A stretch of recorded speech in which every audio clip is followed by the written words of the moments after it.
Muy bien.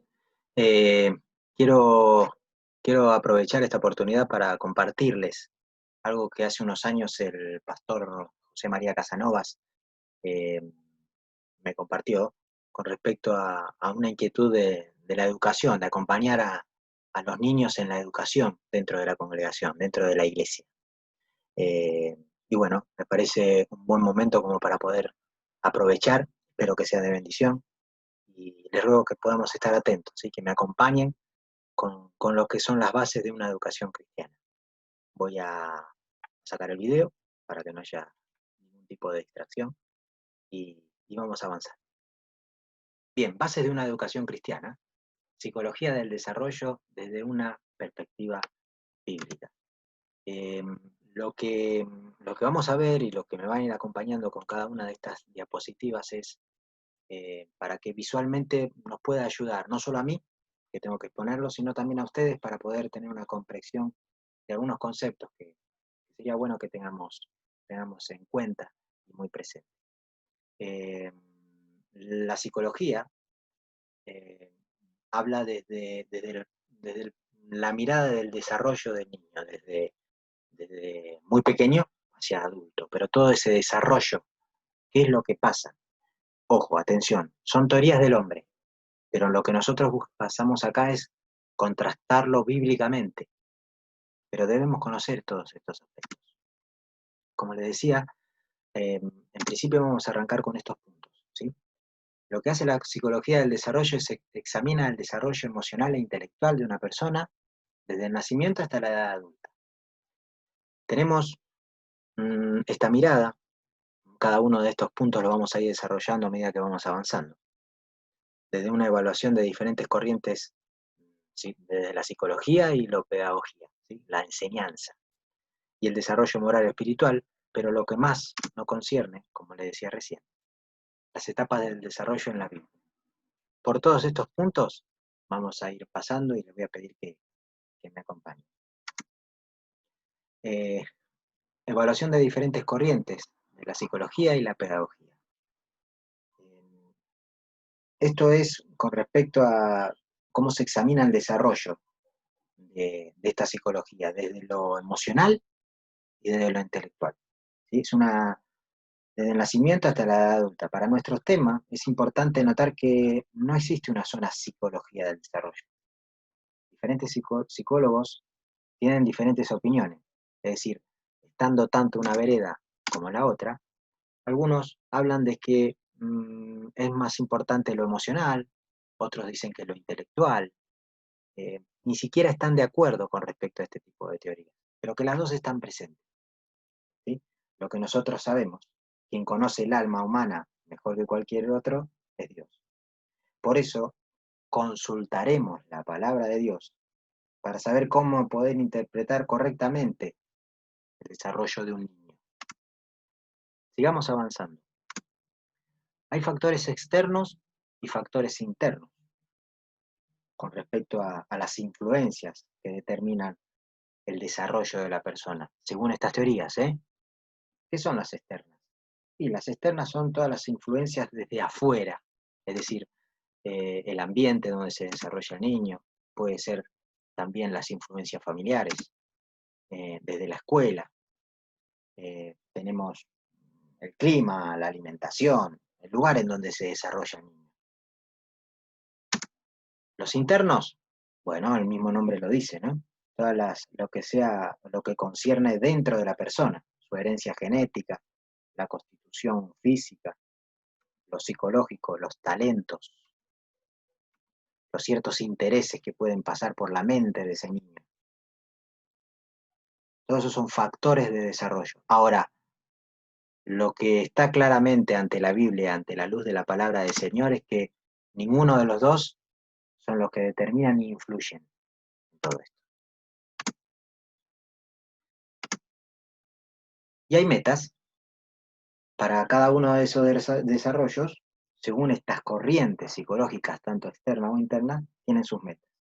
Son criterios a definir cuando una persona se desarrolla bien. Es decir, dentro de la escuela el docente puede tener su criterio para sus alumnos para decir se ha desarrollado bien según esta perspectiva. también de lo psicológico. ¿Qué meta se ha propuesto? Si las cumple o no. Ahora, para poder cumplir esas metas, también se han desarrollado eh, algunas corrientes, ¿sí? donde son diferentes conceptos de pedagogía para poder enseñar o para poder llevar a la práctica y poder alcanzar esas metas. Mencionaré algunas y trataré de ser lo más preciso y resumido posible con respecto a esto. El conductismo. ¿El conductismo qué es? También se lo conoce con algunos autores como la psicología del comportamiento. Básicamente, aunque suena un poco absurdo, eh, me ha pasado que como docente tenés que ver esto y te muestran con un ejemplo de un experimento con unas ratas. Así es. Pusieron unas ratas en una jaula donde había una campanita y cada vez que accidentalmente una rata tocaba la campana, el experimentador le daba comida. Entonces, lo que las ratas empezaban a tocar la campana cada vez que tenían hambre. Lo que pasó después de un tiempo, se cambia este experimento y las ratas ya no recibían comida, pero le daban un choque eléctrico cuando tocaban la campana. Entonces, muy pronto las ratas, ¿qué pasaba? Dejaban de tocar la campana. Entonces sacan conclusiones de este experimento, ¿no? Con respecto al aprendizaje del niño. Dice, se puede reforzar un comportamiento deseado dando una recompensa al niño. Y se puede extinguir un comportamiento no deseado castigando al niño. De ahí surge, tal vez esto lo pueden haber escuchado algunos, el principio de estímulo y reacción. En principio lo que nosotros, y sin profundizar muchísimo más, sabemos que esto tiene errores. En principio que los niños no son ratas. Suena más que obvio, ¿no? Pero bueno, es como para decirlo y que se resalte. Pero básicamente lo que el conductismo lleva siempre es una forma de dictadura, porque y una dictadura de una persona o de un pequeño grupo de personas hacia otra, porque define lo que todos deben hacer y manipula a los demás. La pedagogía de socialización, y que quede claro que no es que acá se dice lo que es el significado de bueno y positivo de ser un ser sociable, ¿eh? Estamos hablando de otro aspecto, la adaptación del niño a lo que la sociedad exige de él. A esto se refiere de sociabilización. Que el niño se someta a presiones de grupo y que se vuelva igual como todos los demás. Entonces la pedagogía de la socialización es también una forma de acondicionamiento con castigos y recompensas. Básicamente es el conductismo pero con otro nombre. Pedagogía de la nueva era, y acá entramos un poco en lo que es la espiritualidad en todo esto. Pero que quede claro algo, ¿eh? Descubrir nuevamente la espiritualidad, pero no es una espiritualidad bíblica, ¿eh? Porque es una espiritualidad de la nueva era, de la bienvenida a cualquier espíritu. Y con esto lo que se abre son influencias de espíritus engañadores y se somete a los rudimentos de este mundo, como dice la palabra en Colosenses 2:8. O lo que podemos decir de esta pedagogía de la nueva era es que pone el cosmos en lugar de Dios, influencia de la nueva era, y que se puede ver hoy en día de una manera muy clara son los esfuerzos de la globalización en la implementación de programas de las Naciones Unidas. Ahí está metido todo esto, del regreso de religiones paganas, del auge de la medicina alternativa, que todo esto es ni más ni menos que el ocultismo metido dentro de la medicina de este tipo, ¿no? Lo que también oculta la nueva era es que no se permite decir que existen verdades absolutas, que nos dicen lo que es bueno y lo que es malo. Lo que tenemos que tener bien en claro que el enemigo número uno de la pedagogía de la nueva era es el cristianismo, porque la corriente de la nueva era puede volverse sumamente intolerante contra los cristianos. Y por último, lo que podemos ver, o que vamos a mencionar, es la pedagogía humanista. Y básicamente el humanismo cree que el hombre en sí es bueno. Entonces el hombre tiene que establecer sus propios valores y debe independizarse de toda autoridad. Incluso, ¿saben a quién? Incluso independizarse de Dios. Ahora, ¿qué pasa con el concepto bíblico? Y ahí es donde queremos llegar a todo esto. Por eso fue, o creemos que es importante conocer todos esos aspectos. Porque los aspectos mencionados anteriormente tienen toda una creencia en común. El hombre puede liberarse a sí mismo de lo malo y crear una sociedad perfecta. Y eso lo podemos ver inclusive en un montón de mensajes de propagandas que hay en la televisión o de cualquier lado, en cualquier red. Siempre el hombre al centro. Ahora, el concepto bíblico tiene una mirada totalmente distinta. Y les voy a pedir que cada cita bíblica que se va a mencionar, que son muchas, yo se las voy a leer. Pueden anotarlas, pueden tenerlas presentes, pero permítame que yo se las lea. Así vamos siguiendo toda una línea más continua en todo esto. Dios nos hace ver que nadie de nosotros se puede librar del pecado. Romanos 3:23, que dice, por cuanto todos pecaron y están destituidos de la gloria de Dios. El desarrollo natural del hombre no va hacia la perfección. Al contrario, se desarrolla la corrupción que hay en él. A medida que va avanzando, no se perfecciona el hombre. Se va perfeccionando, pero en todo lo malo que hay en él. Ninguna, pero ninguna de todas las pedagogías, de todas estas teorías que he leído anteriormente, podrán producir personas mejores. Solo Dios mismo puede hacerlo. Cuando alguien nace de nuevo en Cristo.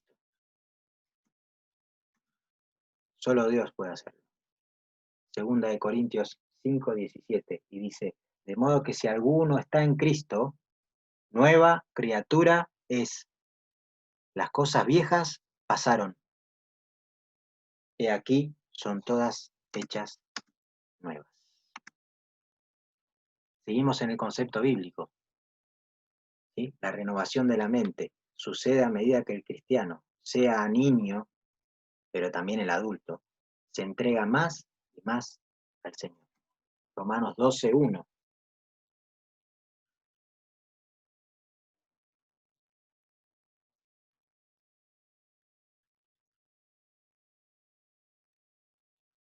Vamos avanzando. Vamos a ver qué pasa en el educador con respecto a este acompañamiento en estas bases bíblicas. ¿Qué debe hacer el educador? Y no solo hablo del maestro, le hablo a los padres también, a todos los que son familia, que acompañan. El educador cristiano tiene una responsabilidad muy grande, pero también descansa en algo, porque Dios sigue haciendo la obra en todo esto. Por eso debemos orar y debemos saber que no tenemos que ser tropiezo, pero sí conocer estas cosas para poder acompañar y saber y discernir en el Señor qué es lo que debemos hacer. El Salmo 139:16 dice, mi embrión vieron tus ojos y en tu libro estaban escritas todas aquellas cosas que fueron luego formadas, sin faltar una de ellas. Dios tiene un llamado y un propósito único para cada persona. Ahora, las metas educativas y el desarrollo según la Biblia. Cuando debemos acompañar al niño en estas metas debemos tener en claro dos cosas. Que el niño se convierta y nazca de nuevo para ser una nueva criatura. Y también que sea transformado en la imagen de Cristo para cumplir el llamado de Dios. Y entiendo, hermanos, que esto tiene que ser una oración, tener en cuenta estos puntos, en ese acompañamiento, en este desarrollo, donde el niño va creciendo, no solo en lo biológico, no solo en lo fisiológico, también en lo que pasa en su mente y en su espíritu. Estas son las metas educativas, según la palabra del Señor, la que con su palabra de manera muy clara nos va hablando en todo esto. Vamos a seguir avanzando con teorías también, que tiene el hombre, pero que quedan al desnudo frente a la palabra del Señor. Los psicólogos también han formulado también teorías con respecto al desarrollo desde lo moral y lo espiritual. Algunas de estas teorías han entrado incluso en libros de la educación cristiana, es decir, se han metido bibliografía de este estilo dentro de la iglesia, aunque no son nada, pero para nada bíblicas. Por eso digo que es bueno conocerlas, no tomar las propias, pero saber que existen, y empezar a agudizar nuestros oídos cuando muchas veces nos comienzan a hablar de estas cosas.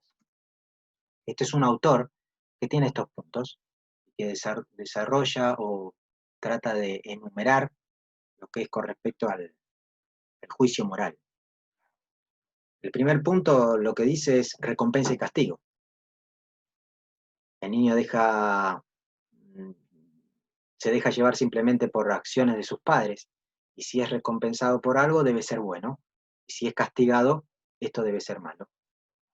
Lo que denomina este autor como canjes instrumentales, ¿no? El niño sigue egoísta, pero reconoce también las necesidades de otras personas. Entonces, les propone negocios. Si me porto bien toda la tarde, podré ver la tele. En principio, yo creo que muchas veces cuando vamos leyendo algunas cosas, se nos vienen, se nos vienen imágenes de los niños, o cuando éramos nosotros, o también de lo que pasa con nuestro alrededor. Relaciones mutuas interpersonales. El niño depende del juicio de otras personas que son importantes para él. Por ejemplo, los padres, los profesores. Y le vuelvo a resaltar, todos estos puntos no es que sean verdades, que pueden ser, están ahí, pero recuerden, estos son autores, estos son teorías del hombre, que quedan y van a pasar por el filtro de la palabra del Señor. ¿Qué nos quieren decir con todo esto? Esto lo decía un autor.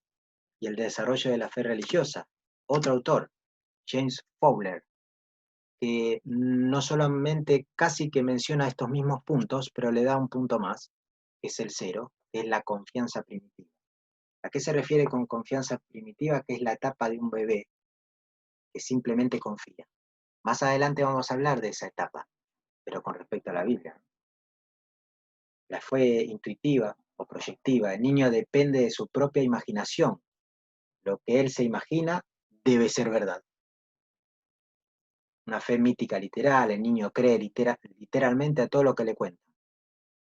La fe convencional, sintética, que se conforma con un entorno social y hace una síntesis de diferentes creencias que encuentra, de los padres, de los profesores. El punto 4, fe individualista y reflexiva, empieza a criticar las tradiciones recibidas, busca su propio camino y su propia convicción. Y sigue, no quiero profundizar mucho más, pero están ahí. Como le decía, la evaluación bíblica a todo esto, pasando por este filtro que el Señor nos da en su palabra. No es necesario que necesitemos conocer todos estos tecnicismos, ¿no?, mencionados, pero que se entienda por lo menos las ideas generales detrás de todo este esquema. Cuando son presentados en un libro o una exposición, como yo les decía, que se sepa dar una respuesta bíblica que dice la palabra del Señor con respecto a estos puntos. Para todos hay un denominador común, que la persona se desarrolla por sí misma y que siempre va a mejorar. No toman en cuenta la realidad del pecado que hay en el hombre. No se habla de la necesidad de convertirse, de arrepentirse, de que estamos en falta frente al Padre. ¿Dependencia o independencia? Estemos atentos, nuestros oídos bien preparados. Somos creados para vivir en dependencia de Dios y para reconocer su autoridad. Proverbios 3, 5, 8. Se lo leo. Fíate de Jehová de todo tu corazón, y no te apoyes en tu propia prudencia. Reconócelo en todos tus caminos, y Él enderezará tus veredas. No seas sabio en tu propia opinión. Teme a Jehová y apártate del mal, porque será medicina a tu cuerpo y refrigerio para tus huesos. Éxodo 20, del 1 al 6. Y habló Dios todas estas palabras, diciendo: Yo soy Jehová tu Dios, que te saqué de la tierra de Egipto, de casa de servidumbre. No tendrás dioses ajenos delante de mí. No te harás imagen ni ninguna semejanza de lo que esté arriba en el cielo, ni abajo en la tierra, ni en las aguas debajo de la tierra. La autonomía, esa declaración de independencia del hombre frente a Dios, es lo que Satanás ofreció a los primeros hombres en el Edén. En Génesis 3:5 dice, sino que sabe Dios que el día que comáis de él, serán abiertos vuestros ojos y seréis como Dios, sabiendo el bien y el mal. ¿Qué es lo absoluto? Uno de los autores que mencionabas anteriormente hablaba de esto, con respecto al absoluto. Que la verdad es relativa. Para un cristiano que mantiene la verdad absoluta de la Biblia, según este autor, estaría atrasado con respecto a esa etapa del punto 3. Ahora, el mismo autor, en uno de los puntos, dice que el amor absoluto y justicia absoluta. ¿Qué entiende con esto? Según lo dicho, obviamente, no habla ni del amor ni de la justicia como Dios define en la palabra del Señor, sino como la humanidad lo define en su propio criterio. La Biblia nos aclara que es Dios quien define esos valores, nunca el hombre. ¿Qué entiende este autor por fe? Con esos puntos donde se desarrollaba la fe. Para él, describe como una capacidad psicológica del hombre. Es una capacidad de confiar en una creencia, de comprometerse con una convicción y de reflexionar acerca de otras creencias. Por eso la palabra del Señor lo que nos dice, que aclara que la fe que salva, y cuando estamos hablando de que la fe que salva, y cuando nos dice la palabra con respecto a esta fe que salva, una fe verdadera, habla el Señor, es que hay otra que no lo es, y es lo que sale a la luz con todas estas teorías. Hechos 11:24. Porque era varón bueno y lleno del Espíritu Santo y de fe, y una gran multitud fue agregada al Señor. Romanos 3:24, ¿qué nos dice? Siendo justificados gratuitamente por su gracia mediante la redención que es en Cristo Jesús. Y Filipenses 1:29, porque a vosotros eso os concedido a causa de Cristo, no solo que creéis en Él, sino también que padezcáis por Él. Es una relación personal con Dios que nos muestra y nos habla en Juan 17:3. Y esta es la vida eterna, que te conozcan a ti, el único Dios verdadero, y a Jesucristo, a quienes has enviado.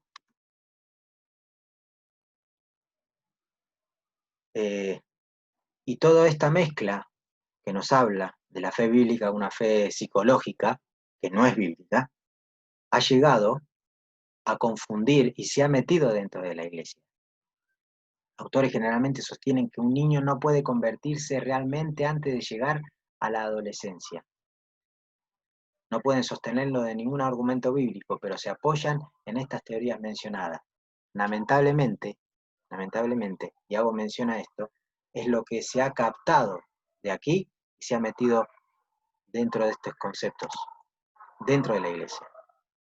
Desarrollo por educación intelectual. Estos dos autores que les mencionaba creen que uno llegará a una moral o fe más madura por medio de la educación intelectual. Más preparados somos desde el conocimiento, nuestra moral será mejor, nuestra fe será más madura. ¿Qué dice el Señor con respecto a esto? ¿Qué nos dice el apóstol Pablo? Refuta totalmente esta idea. Romanos 1:22. Profesando ser sabios, ¿qué pasó? Se hicieron necios. Y en 1 Corintios 1:18-25 dice, porque la palabra de la cruz es locura a los que se pierden, pero a los que se salvan, esto es, a nosotros, es poder de Dios. Pues está escrito, destruiré la sabiduría de los sabios y desecharé el entendimiento de los entendidos. ¿Dónde está el sabio? ¿Dónde está el escriba? ¿Dónde está el disputador de este siglo? ¿No ha enloquecido Dios la sabiduría del mundo? Pues, ya que en la sabiduría de Dios el mundo no conoció a Dios, mediante la sabiduría, agradó a Dios salvar a los creyentes por la locura de la predicación. Porque los judíos piden señales y los griegos buscan sabiduría, pero nosotros predicamos a Cristo crucificado, para los judíos ciertamente tropezadero, y para los gentiles locura. Mas para los llamados, así judíos como griegos, Cristo, poder de Dios y sabiduría de Dios. Porque lo insensato de Dios es más sabio que los hombres, y lo débil de Dios es más fuerte que los hombres. Ahora pasamos a otro punto, y es el último, donde nos interesa con respecto a las etapas de desarrollo que habla la Biblia, o que nos dice la Biblia. Podríamos hacernos esta pregunta, ¿no? Si realmente la Biblia habla de estas etapas de desarrollo, y sí, lo hace. Tal vez no tan claro, no tan preciso como la que acabamos de leer, pero podemos comenzar con este pasaje de 1 Juan 2:12-14. Os escribo a vosotros, hijitos, porque vuestros pecados os han sido perdonados por su nombre. Os escribo a vosotros, padres, porque conocéis al que es desde el principio. Os escribo a vosotros, jóvenes, porque habéis vencido al maligno. Os escribo a vosotros, hijitos, porque habéis conocido al Padre. Os he escrito a vosotros, padres, porque habéis conocido al que es desde el principio. Os he escrito a vosotros, jóvenes, porque sois fuertes, y la palabra de Dios permanece en vosotros, y habéis vencido al maligno. Y lo que vamos a ver a continuación es un resumen de algunos estudios, pero pasando y enumerando pasajes bíblicos, ¿no? Por lo menos los más importantes, por los que se describen aquí, pasando por cada una de estas etapas, del bebé, el niño, el joven, el padre, y transiciones de una de estas etapas. Antes del nacimiento, el niño puede recibir un llamado de Dios. ¿Qué dice la palabra? Jeremías 1:5.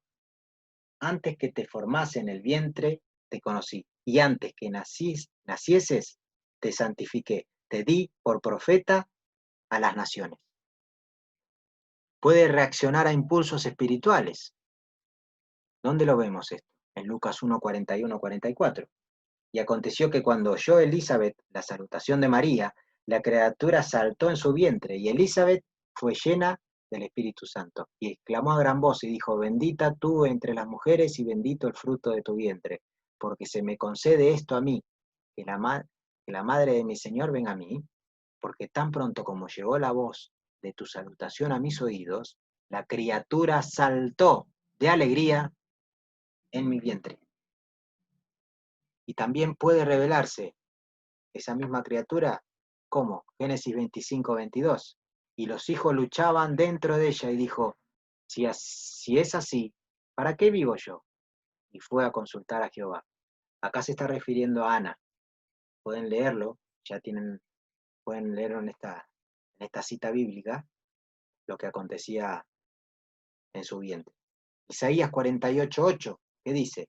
Si nunca lo habías oído, ni nunca lo habías conocido, ciertamente no se abrió ante tu oído, porque sabía que siendo desleal habías de desobedecer, por tanto te llamé rebelde desde el vientre. ¿Y el bebé?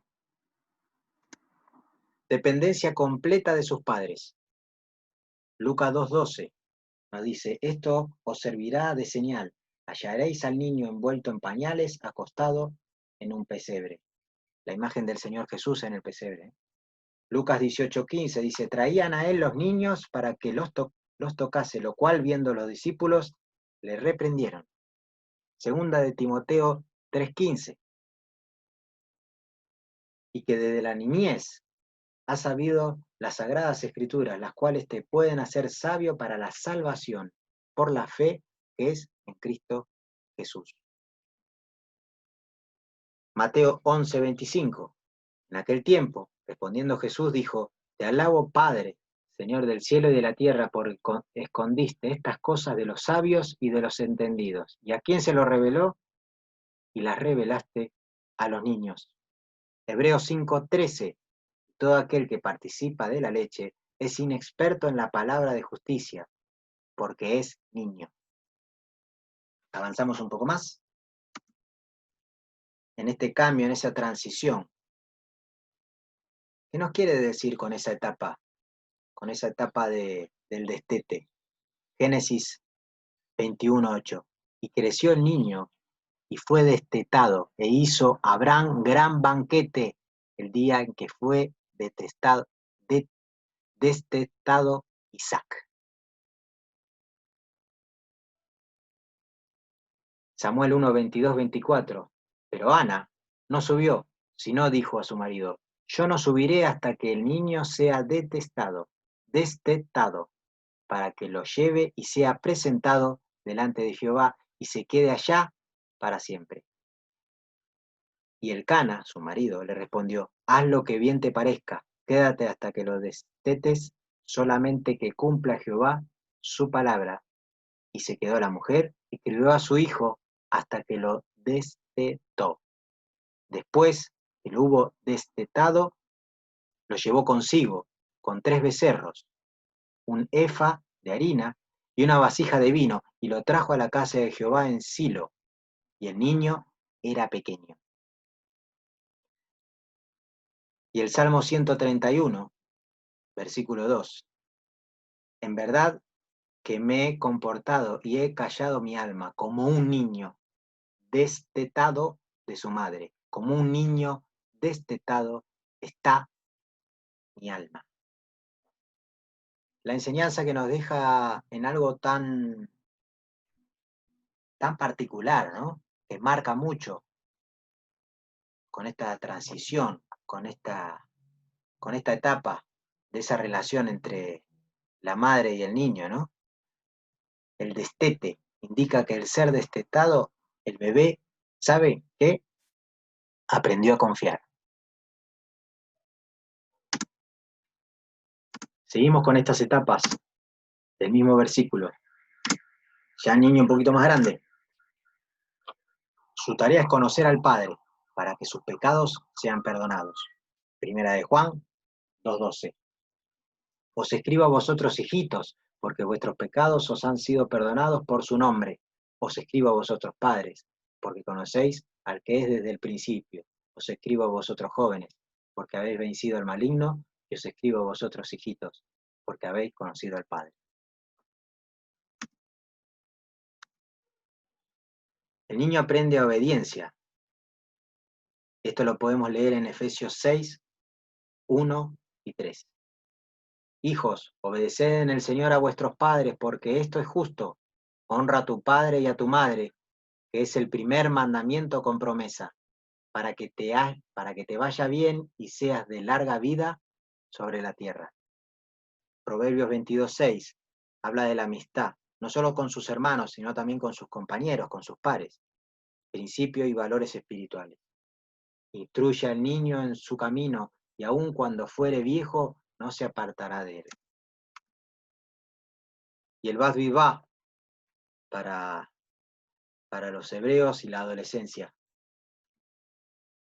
12, 13 años. Lucas 2, 41, 52. Iban sus padres todos los años a Jerusalén en la fiesta de la Pascua, y cuando tuvo 12 años, subieron a Jerusalén conforme a la costumbre de la fiesta.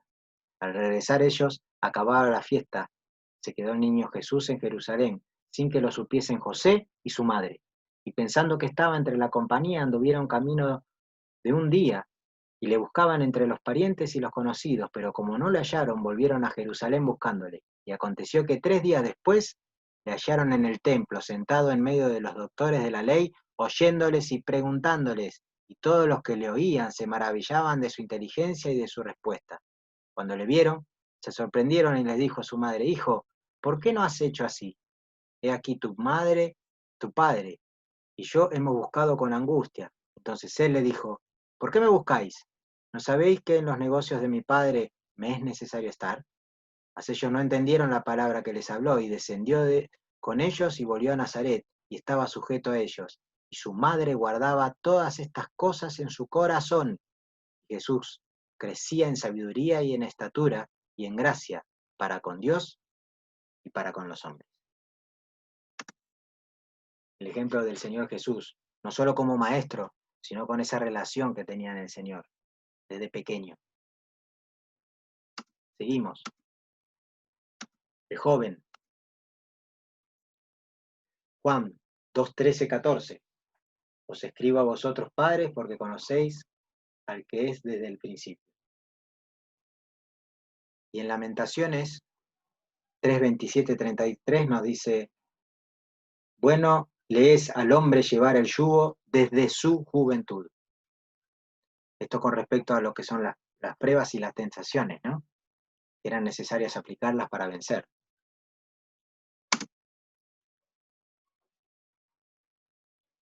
Eclesiastés 11, del 9 al 10. Alégrate, joven, en tu juventud, y tome placer tu corazón en los días de tu adolescencia, y anda en los caminos de tu corazón, y en la vista de tus ojos, pero sabe que sobra todas estas cosas, perdón, pero sabe que sobre todas estas cosas te juzgará Dios. Quita pues de tu corazón el enojo y aparta de tu carne el mal, porque la adolescencia y la juventud son vanidad. ¿Cuál es la transición? Bueno, la edad adulta, 30 años. ¿Dónde lo podemos ver esto? ¿Qué nos dice el Señor con respecto a esto? Números 4:3, la edad de 30 años arriba, hasta 50 años, todos los que entran en compañía para servir en el tabernáculo de reunión. Son esos puntos, esos pautas que había que cumplir, ¿sí? Que había mandado el Señor a su pueblo. Aptitud para asumir responsabilidad. Había pautado la edad de madurez para tener responsabilidad con respecto a lo espiritual, en lo personal y en lo público. Lucas 3:23, ¿qué nos dice? Jesús mismo al comenzar su ministerio era como de 30 años, hijo, según se creía, de José, hijo de Eli. Adulto, ¿sí? Carácter firme y maduro, responsabilidad de líder por haber conocido la fidelidad de Dios a lo largo de su vida. Tiene una confianza firme en él. Juan 2:13 nos dice, os escribo a vosotros padres, porque no conocéis al que es desde el principio. Segunda de Timoteo 3:13, mas los malos hombres y los engañadores irán de mal en peor, engañando, siendo engañados. Bien, y lo que vamos a ver acá, avanzando y ya dándole fin un poco, es algunos, con la simpleza de una palabra, tratar de definir de manera rápida conceptos claros de las etapas del crecimiento del niño, comenzando desde el bebé hasta, hasta la edad adulta. ¿Cómo podemos interpretar esto? ¿Cómo vamos a entenderlo? Permítame que vamos a ir avanzando y leyendo junto todo esto. Hasta los 2 años, si yo tengo que definir, o si tendríamos que definir, mejor dicho, con respecto a qué es lo que pasa aquí, la palabra es confianza. ¿Y por qué?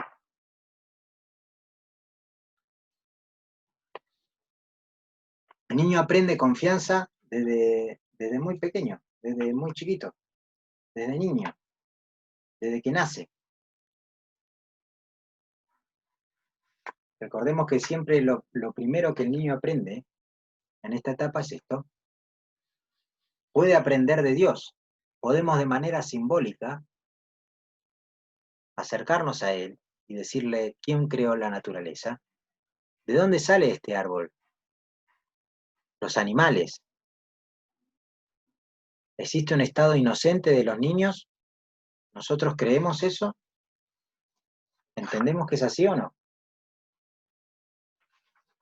Realmente que el mundo lo pueda creer o es algo que muchas veces lo decimos porque muchas veces lo repetimos, pero no es así. El niño, el niño no es inocente, pero ¿de dónde nos basamos eso? Y el Salmo 51:5 dice que fuimos concebidos en pecado. Permítame que ahora se los voy a leer. Dice, aquí, en maldad he sido formado y en pecado me concebió mi madre. Eso no quiere decir que la concepción esté mal, pero lo que estamos diciendo es el origen, donde se abre la puerta, donde ha pasado todo. ¿Cuál es nuestro verdadero estado? Tenemos que tener en cuenta esto, esa necesidad de un Salvador, esa necesidad que tenemos que tener en cuenta y orar, que el Señor necesita un Salvador. Porque Romanos 3:23 nos dice que por cuanto todos pecaron y están destituidos de la gloria de Dios. En Marcos 16:15 nos dice, y le dijo, id por todo el mundo y predicad el Evangelio a toda criatura. Todas las personas necesitan la salvación, sin límite de edad. En Lucas 10:21, en aquella misma hora Jesús se regocijó en el Espíritu y dijo, yo te alabo, oh Padre, Señor del cielo y de la tierra, porque escondiste estas cosas de los sabios y entendidos. ¿Y a quién se las reveló? A los niños. Sí, Padre, porque así te agradó. El requisito para la fe, para ser salvo, perdón, es la fe, ¿sí? Arrepentirse, ese regalo que nos da el Señor. Y eso es igual a tener confianza en Él. Por eso es un aprendizaje. ¿Qué pasa de 2 a 5 años? Si también tengo que definirlo en una sola palabra, el niño descubre. Aprendió un montón de cosas, ¿eh? Ya habla, camina, maneja objetos con sus manos, pero quiere descubrir todo lo que está alrededor. Empieza a llevar a la práctica todas sus habilidades. También descubre que, que él no es papá, que él no es mamá, yo soy yo. Entonces, si mamá dice algo, yo puedo decir que no, y tengo mi propia voluntad. Ahora se hace pesado para los padres esta etapa, ¿no? Hay una pesadez, es cierto, pero, pero en esta etapa el niño tiene que aprender lo que es la obediencia, someter su propia voluntad a la autoridad de los padres. Y lo que es primo hermano de esto es la disciplina. Al mismo tiempo el niño descubre que el medio ambiente, todo lo que esté alrededor, las puertas, las ventanas, jugar con todo lo que se encuentra, actividades al aire libre, los obstáculos, el desarrollarse con respecto a esto.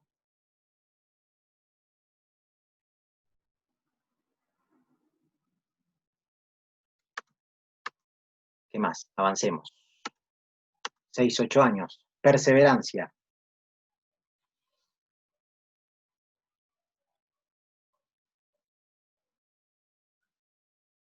Sus fuerzas crecen, pero necesitan ser animados.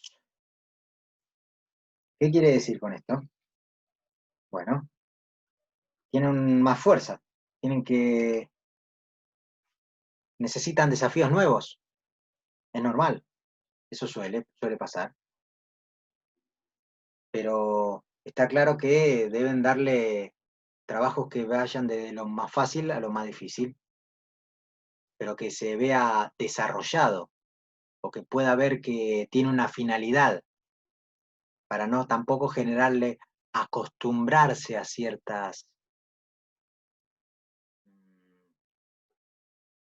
al error, a equivocarse permanentemente. Lo puede hacer, se puede equivocar, pero se tiene que haber realizado. Es muy bueno acompañar a los niños en esta etapa, donde lo que realizan lo comienzan y tiene un final, y lo puede lograr. ¿Qué pasa con respecto a las actividades en grupo? Puede aprender a integrarse, cosa que antes le costaba un poco más, pero puede enseñarle los juegos, a tener juegos reglados, donde conocen los límites, donde debe interactuar con el resto. Pero no es aconsejable que solo estén los niños. Siempre puede haber un adulto y tal vez sea bueno como para que exista ese orden. Pueden comprender el orden del tiempo y del espacio, que antes no pasaba. ¿Y qué pasa con respecto a lo espiritual? Y en lo espiritual entran todo lo que es con respecto a los héroes. Es cierto que los superhéroes, que juguemos al Batman, al Superman, son personajes que existen, por lo menos en el mundo, y están, y los vemos permanentemente, pero que tal vez no sean el centro de esos héroes, porque podemos, como padres, como educadores, enseñarles a compartir testimonios de hombres y mujeres cristianos dentro de la historia, de lo que vemos en la palabra, o de nuestros tiempos, incluso para algunos niños. Usted mismo puede ser uno de aquellos héroes. ¿Por qué no? Llevar un ejemplo de lo que pasa dentro de la congregación, en la iglesia. Estos niños pueden comprender el principio del pecado y el perdón. Pueden comprender que Jesús tuvo que morir por nuestros pecados, que podemos ser salvos si nos arrepentimos, si confiamos en el Señor Jesús y nos sometemos a Él. Pueden reflexionar, pueden meditar en esto. Por eso es importante acompañarlos y conocer todos estos puntos. 9, 12 años, ya crecen un poco más. Y es cierto que ya quieren pertenecer a un grupo. Los amigos se vuelven más importantes. Algunos encuentran su identidad en algún grupo, ¿no? En algún club deportivo, se ven representados con esos clubes de fútbol o algo que los puede llegar a generar ese sentido de pertenencia, ¿no? También o grupos de amigos, desde el vecindario, de la escuela, en donde estén. Es de moda hacer lo que hacen los amigos, eso es cierto, hasta la manera de vestir y de peinarse. Tal vez juntarse con familias cristianas, estar presente con respecto a esto, ¿no? Invitarse, proveerles la oportunidad de juntarse con otros niños, participar de algunos proyectos prácticos, pero siempre acompañarlos, siempre estar presente como padres, como educadores y tener en cuenta estos aspectos. Es cierto que ellos tienen mucha energía, necesitan actividades, buscan ciertos desafíos aún más. Y eso es normal, eso es saludable en la edad. Pero debemos saber que, que el acompañamiento, que ellos no estén solos, a dónde lo están haciendo, poder consultar si realmente vemos que no tiene una finalidad que pueda acompañarlo en ese crecimiento dentro de la vida cristiana. Y para ir terminando, y esto es prácticamente el cierre, el desafío como entrenamiento de Dios. ¿Qué significa esto? Dentro de todos esos desafíos, de esa energía que tiene el niño, que va, no sé si la palabra es evolucionar, pero que va progresando con sus fuerzas, con su aprendizaje. Debe aprender obediencia, debe aprender disciplina. Y con este punto del desafío del entrenamiento, ¿no? Se entiende como entrenamiento como preparación, por eso el título, ¿no? Preparación de lo que Dios nos va llevando a medida que vamos en ese crecimiento. Nos pasó a nosotros y les pasa a los niños, a los que tenemos en la congregación, a nuestros hijos, sobrinos, a aquellos que vemos en la iglesia. No es bueno remover todos los obstáculos delante del niño. ¿Y dónde leemos esto? Esto lo leemos, lo vemos. En Primera de Samuel 17, 34, 35, con el ejemplo que nos da David. David respondió a Saúl, dice, su siervo era pastor de las ovejas de su padre, y cuando venía un león o un oso y tomaba algún cordero de la manada, salía yo tras él y le hería, y lo libraba de su boca, y si se levantaba contra mí, yo le echaba mano de la quijada y lo hería y lo mataba. Mire, David, cuando, cuando sucedían estas cosas, estando él a cargo de las ovejas, tendría unos 11 años, y no estaban los hermanos para ayudarlo. Él estaba solo, y David le decía al rey lo que él había hecho y lo que él hacía. David lo que había aprendido en este entrenamiento que Dios le había dado era aprender a confiar. Por eso de una manera tan suelta él pudo decir con mucha firmeza, el Señor que me ha librado del león y del oso, él también me librará de este filisteo.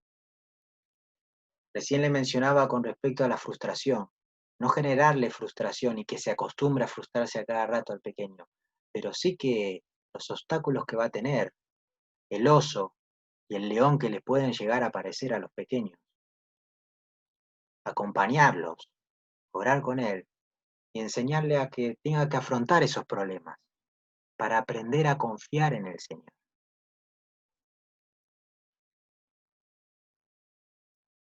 Esta es la enseñanza que nos dejaba la palabra con respecto al rey David. Es muy posible que podamos llegar a leer muchísimas más de otros, pero me pareció una de las más claras para poder compartirlo con ustedes y quedarnos con esto. Y voy a citar a nuestro pastor que hace unos días nos mencionaba en la palabra lo bueno que es saber para poder enseñar, pero el poder creer todo esto hace que realmente podamos disfrutar, y disfrutar es un don. Nada más, mis hermanos, que Dios los bendiga.